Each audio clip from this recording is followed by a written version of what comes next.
The beast is like, now we need to evolve. So the left brain goes off, keeps you in that pain language, because that's the language. That's a part of the language of pain, the auditory thought. That's separation, because it's separating the sounds, the letters. That's all separation to create word from word, sentence to sentence. The separation within you.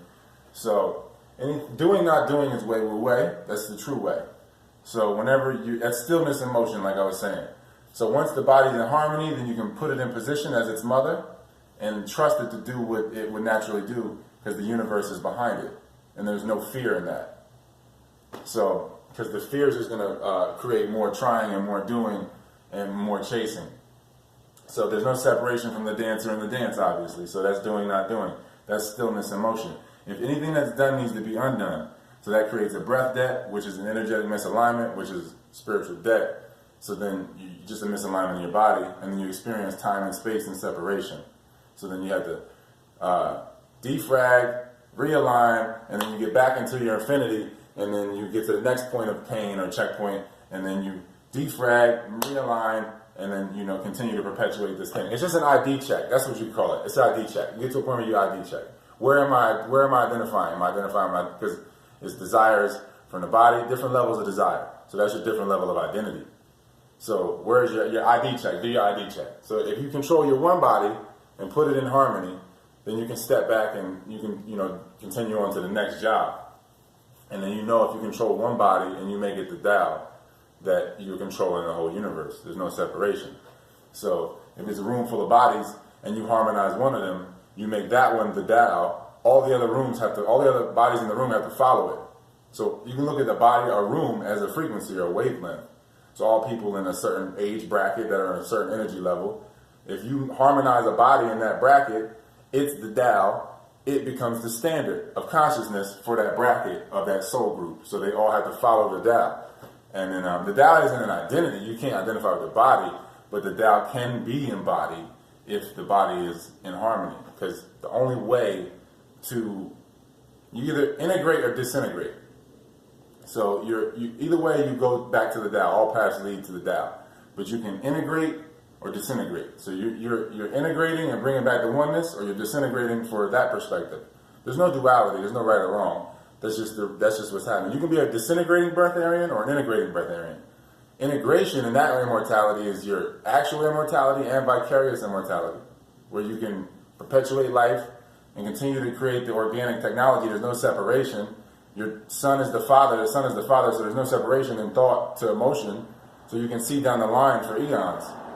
So you have your vicarious and your actual immortality, and that's how you can partake, because the only way to maintain the oneness is to partake in it.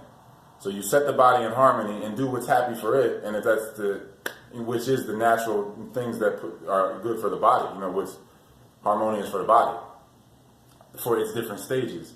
So the body flourishes, does what's best for it.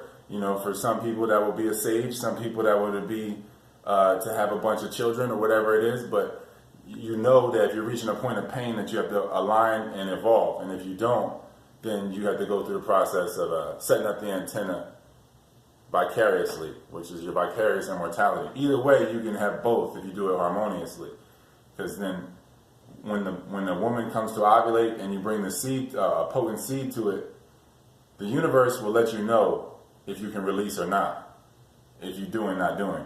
If you're in harmony and the bodies are in harmony and you bring them together, then it will happen. No conception's immaculate. So it should be an effortless thing. So the sex should be effortless. It should be an effortless flow. You can be fast to start or whatever, then you find those spots, those points of pleasure, and then you get to a point where you see no separation in the pleasure of each other.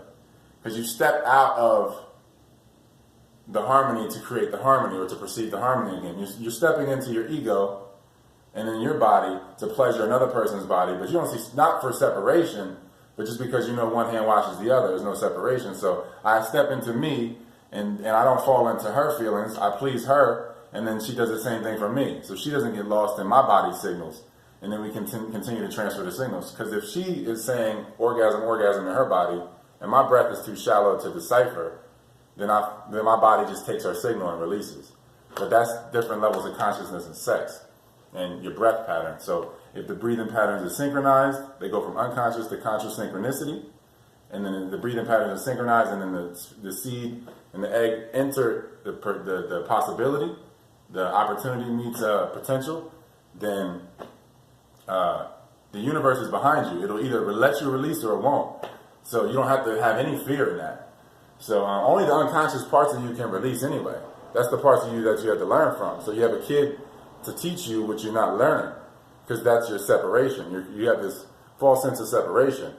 So you get it. You get your teacher through that, because that's how you're choosing to learn. You're choosing to learn through separation. So you have a teacher that way.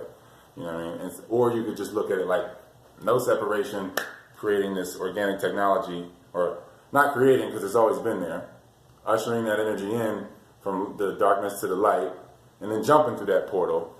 And I can just wake up in a dream and be my kid's kid and fix all the events over the 70 years, because every 70 years is the same events relative to the period, that time period.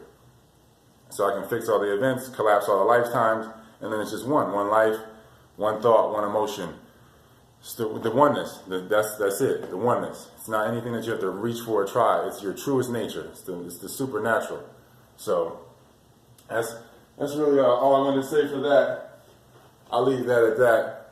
I think that's a quality video.